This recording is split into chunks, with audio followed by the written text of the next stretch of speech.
아는 기자 아자 시작합니다. 하루 만에 가라앉은 경란, 대체 무슨 일이 있었던 걸까요? 사회 일부 강은하 사건팀장과 경찰의 속사정을 들여다보겠습니다. 자, 강 팀장, 지금 보면 불과 24시간 안에 이 경찰의 입장이 뒤바뀐 거죠? 그렇습니다. 우선 김성종 경감이 경찰 내부망에 14만 전체 경찰 회의를 제안한 건 어제 오전 8시 30분쯤입니다.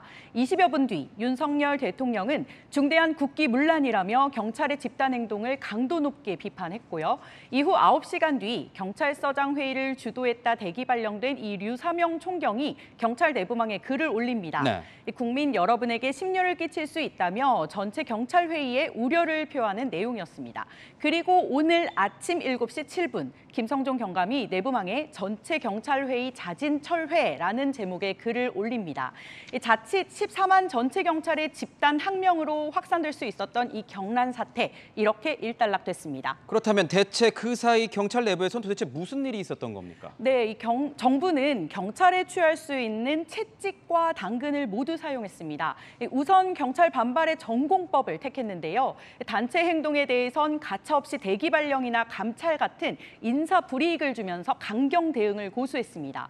또 윤석열 대통령과 이상민 행안부 장관은 경찰의 인사 불공정 해소를 강조하면서 순경 출신들의 고위직 확대를 약속했습니다. 네. 현재 전체 경찰의 96.3%가 순경 출신인데요. 비경찰대 출신에겐 당근으로 작용했고 경찰대 출신에겐 거꾸로 채찍으로 작용한 셈입니다. 그렇군요. 그렇다면 경찰 내부 여론이요. 네. 분열되면서 사실상은 힘을 좀 잃은 걸로 이렇게 봐도 되는 겁니까? 그렇습니다. 이 내부 의견을 하나로 모으는데 사실상 실패한 겁니다. 제가 오늘 여러 경찰 간부들과 직접 통화를 좀 해봤는데요. 실제 내부에선 경찰국 신설을 막기엔 상황이 너무 나아갔다. 더 반발해봐야 조직 이기주의로만 비칠 수 있다. 이런 우려의 목소리가 많아졌다고 전했습니다. 또 경찰국이 비경찰대 출신들에겐 기회를 넓혀줄 수 있다라는 이 공감대도 일부 형성됐다고 합니다. 다만 이상민 장관이 이 경찰서장 회의를 두고 12.12 쿠데타에 비유한 데 대해서는 참담함과 좌절감을 느꼈다고 입을 모았습니다. 그런데 경찰대와 비경찰대가 경찰 조직 안에서 도대체 어떤 차이가 나게 이러는 겁니까? 네, 경찰이 되는 경로 여러 가지가 있습니다. 경찰 공무원 시험에 합격하면 순경부터 시작하고요.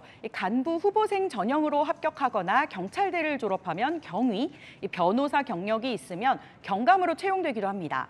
경찰의 인력 구조를 좀 봐야 하는데요. 네. 경찰의 별로 불리면서 일선 경찰서장을 주로 맡는 이 총경급 이상부터가 인원이 급격히 줄어듭니다. 그래서 인력 구조가 피라미드가 아니라 압정 모양이란 이 자주 섞인 목소리도 나옵니다. 문제는 총경급 이상을 거의 경찰대 출신이 차지한다는 건데요. 아하. 특히 경무관 이상을 보면요. 순경 출신은 3명뿐이고 경찰대 출신은 88명이나 됩니다. 이 전체 경찰에서 경찰대 출신은 고작 2.5%밖에 되지 않지만 요직을 독차지하고 있다고 해도 과언이 아닌 상황인데요. 이 행안부 경무관 승진자 중에 순경 출신을 현재 3.6%에서 20%까지 확대하겠다 이렇게 밝혔습니다. 그렇다면 이제 이 경찰의 난, 경란 끝났다고 봐야 되는 겁니까? 네, 사실 그렇게 보기엔 좀 이른 감이 있습니다. 이 오는 30일 회의를 전국 경찰이 모두 모이지는 않더라도 일부 뜻있는 경찰만이라도 좀 모여서 하겠다 이런 움직임이 이어지고 있고요. 전국 경찰 직장 협의회도 경찰국 신설에 반대하는 온라인 서명을 여전히 진행 중입니다. 이 어떤 형태로 상황이 마무리될지 좀 지켜봐야 되겠습니다. 네, 잘 들었습니다. 지금까지 아는 기자였습니다.